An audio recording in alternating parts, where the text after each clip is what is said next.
What is up, ladies and gents? Noli here. Welcome to another Payday video. Today we're looking at the final skill tree, that being the Fugitive, that was altered in update 100. This one has some big highs and a low, I feel, in the Revenant tree we see in the middle here, but it does definitely have some of my favourite skills. Fugitive, when it was added into Payday 2, was always one of my favourites, and that is still the case here. We have the pistol skills that you all know and love and enjoy to use, some of the strongest weapons in the game, to be honest, and we finally have a dedicated melee tree, which has some slightly confusing skills that hopefully I can straighten out and go over in this video to point out just how damn powerful it can be and how much fun it can be to use. So, first of all, as I said, Gunslinger, the pistol setup.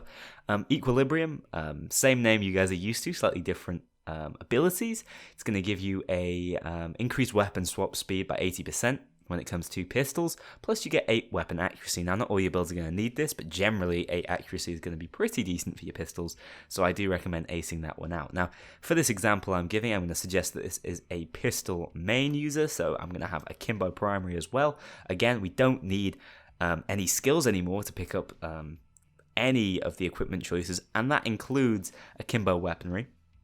So everything is available to everybody, but we can improve it by picking up a Kimbo over here.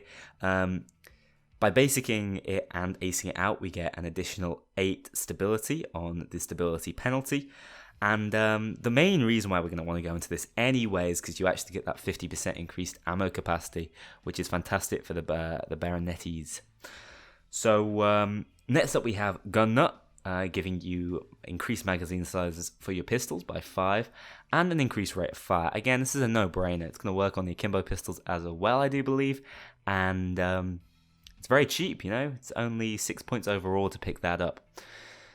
Next up, we have One-Handed Talent, increasing the base damage initially by 5 on all pistols and finally by 10. Obviously, these are more powerful when you need a pistol to get over a certain damage threshold, or on pistols that fire a little bit faster, because every single shot does 15 more damage, you know, as opposed to maybe something like a Desert Eagle where you shoot a bit slower and that additional damage does not get the same sort of multiplier based on fire rate.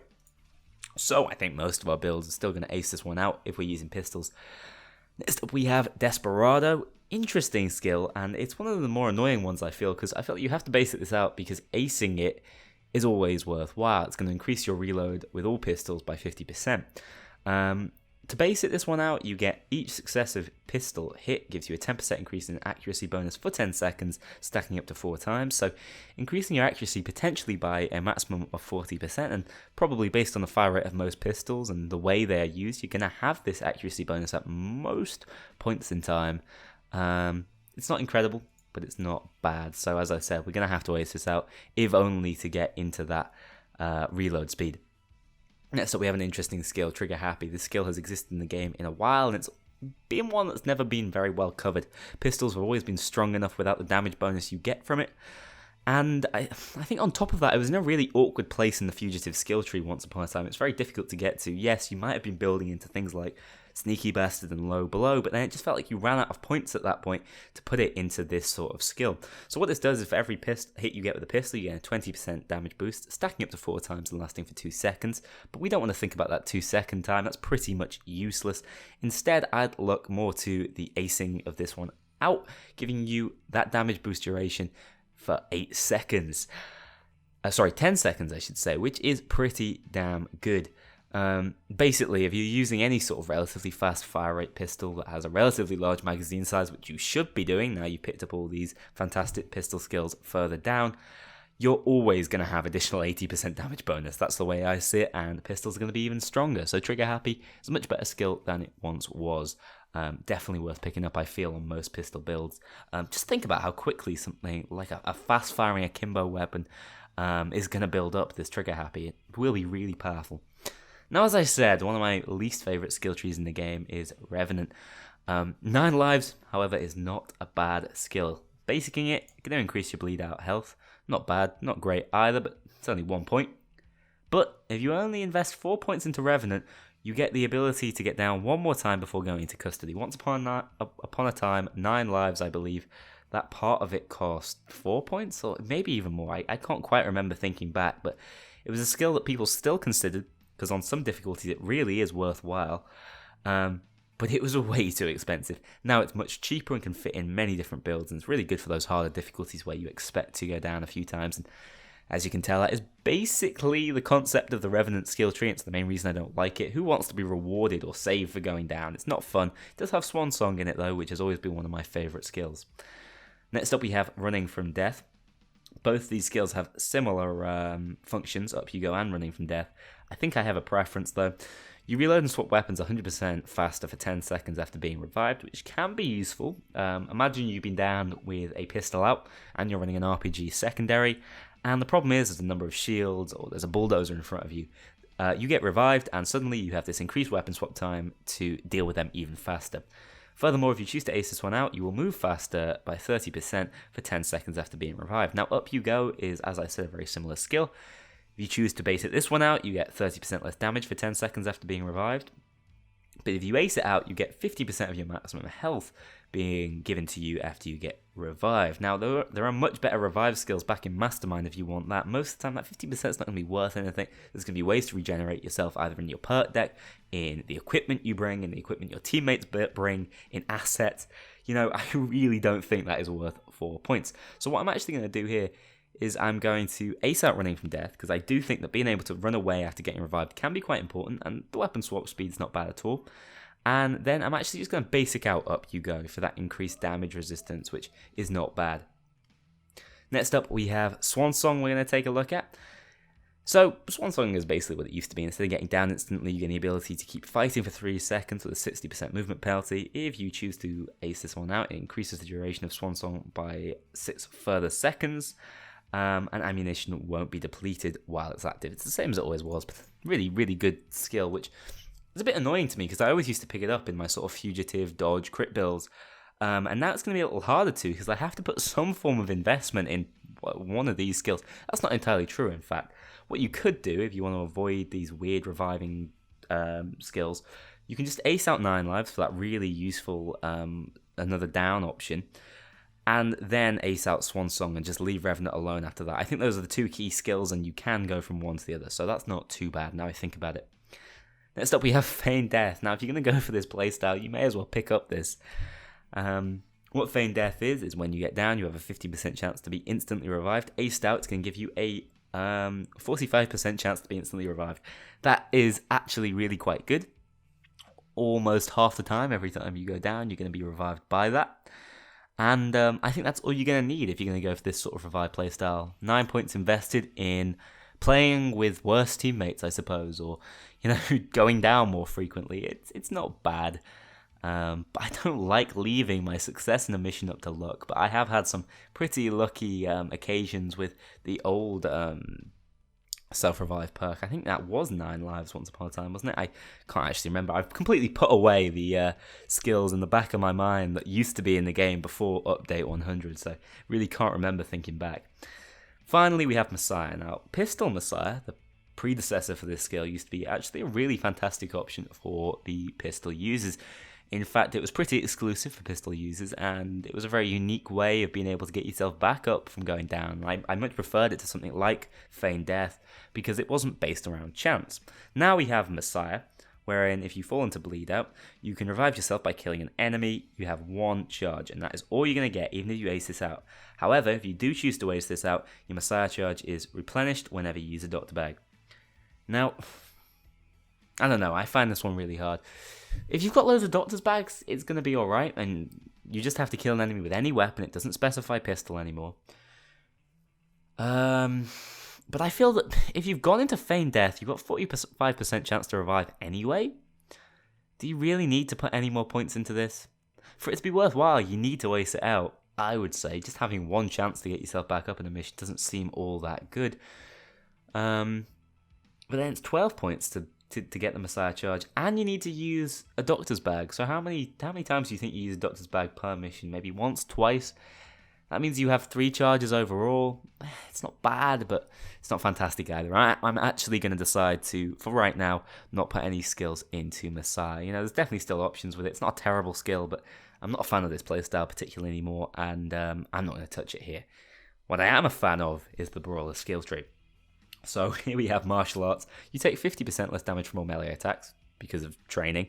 I love that sentence is still in there, completely out of place as ever. And if you ace this out, you get a 50% more likely chance to knock an enemy down, which is really good with certain weapons. So I will ace this one out. That knockdown chance is nice, and we need to basic it anyway to get into the skill set. Next up, we have Bloodthirst. Now, Bloodthirst is interesting. Every kill you get will increase your next melee attack by 100%, up to a maximum of 300%. This effect gets reset when striking an enemy with a melee attack. And if you ace this one out, whenever you kill an enemy with a melee attack, you gain a 50% increase in reload speed for 10 seconds. Now, let me tell you about this skill. This skill is awesome for hybrid style builds. If you're like me, and you find yourself wanting to use melee weapons a lot, there's so many in the game, I've got every single DLC, I want to make some use of them. You know, I love my katana, I can get really high concealment with it, it's a great option. This skill is ideal for you, and I am going to pick it up. What it means is you can interchange into your melee weapon for the occasional swing, potentially a 300% damage swing, one-shotting basically every non-special enemy in the game, and dealing with most specials. Don't forget, that's on top of multipliers from Pumping Iron we see over here, and other potential multipliers we'll see further up and from perk decks. And obviously, yeah, it gets reset when you strike with an enemy with a melee weapon, but it's really easy to pick up those kills again. I mean, I think every melee build is going to want to pick this one up anyway, because the way I understand it works is when you melee, you actually get a charge for it. I'm not entirely sure exactly when the cutoff is. It doesn't matter either way. I definitely think it's a worthwhile skill, and you are going to get some use out of it. But again, it's that hybrid melee ranged skill that allows you to swap into the melee weapon real quick, get a quick kill, and then you get that increased 50% reload speed. I mean, you don't have to go into some of those more costly reload options we find in things like Mastermind, and I think there's one in Ghost and one Technician as well. So this could be your only option, and it's only going to cost you 1 point down here and 6 points overall there. So it's not bad at all. Really like Bloodthirst. Really nice skill idea. I wish I'd come up with it back in the day when I made my melee skill tree idea. Next up, we have Pumping Iron. Every melee user is going to want this. I'm really glad it's been moved ahead of the knockdown chance we see in martial arts over here, because obviously it was more powerful. Being able to kill someone as opposed to knocking them down, bit of a no-brainer. I'm glad this costs more, but I'm always going to ace this one out on melee builds, and sometimes when not, just because melee is not as bad as everyone thinks it is. It's very underappreciated. Berserker, so basic this one out immediately. It's pretty much essential, I think, to most of the melee builds I've ever made. The lower your health, the more damage you do. When your health is below 50%, you will do up to 250% more melee and sword damage. Now, the way this works is for every percentage below 50%, you get some increased damage. Every 10% you are below 50, so at 40, you will do 50% more damage. At 30% health, you will do 100% more damage, and obviously so on.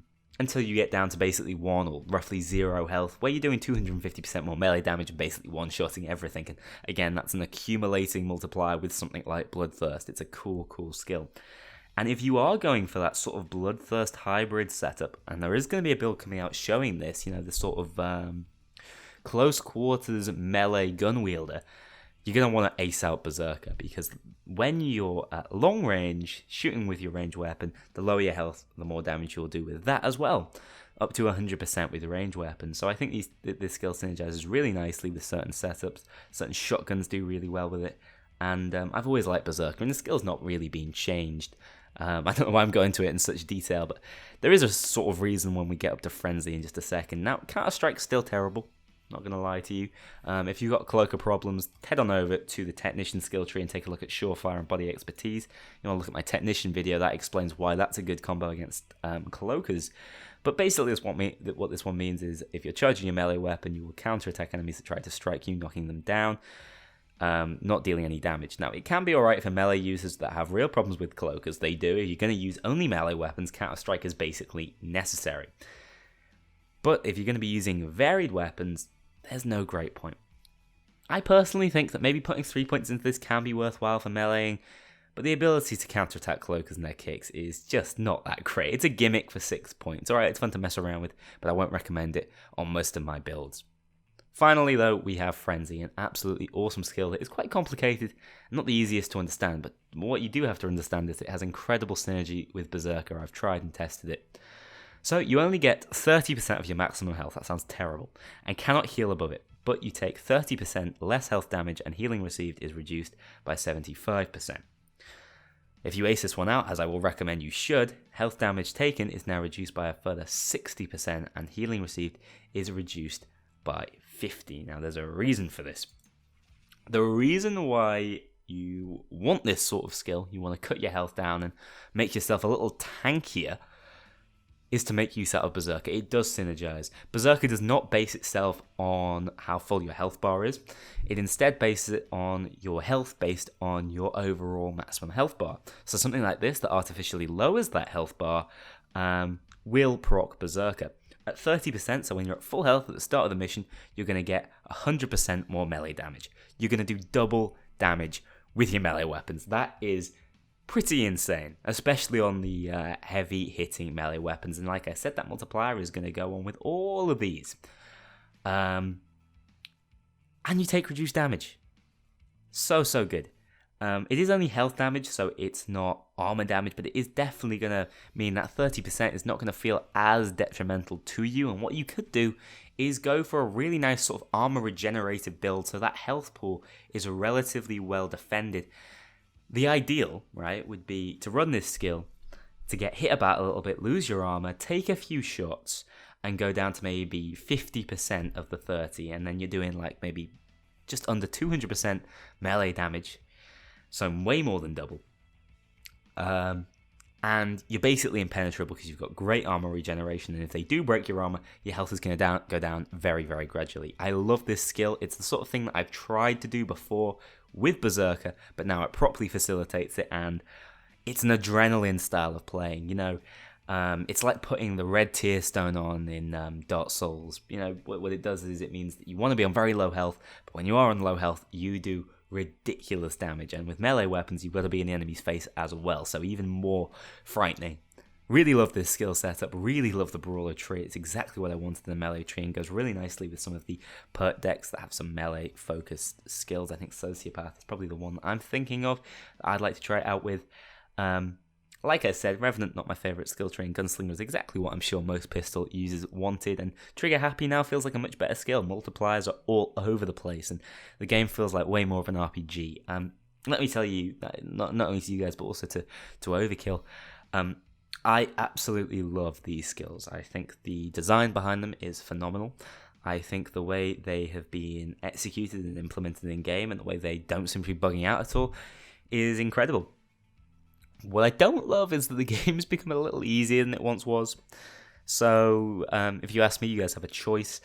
Either you nerf some of these skills, which is not the exciting option, or you give us more enemies to deal with, you make enemies harder to deal with, or you just add difficulty in a more interesting manner. You want to give us these awesome, powerful skills? I'm all for it. I love feeling powerful, and I love feeling like I've got loads of options, and that's exactly what these do. But right now, the game is getting a little on the trivial side. I agree with all my commenters who said something along those lines. Anyway, guys, I hope you've enjoyed all this series of 5 overviews. I've actually really enjoyed making them and getting a little bit in depth in terms of my opinions on them. And I can't wait to start bringing you some interesting builds and also showing off these new skills, because some of them are an absolute ball to play around with. Thanks for watching this video, guys. I will see you all in the next one.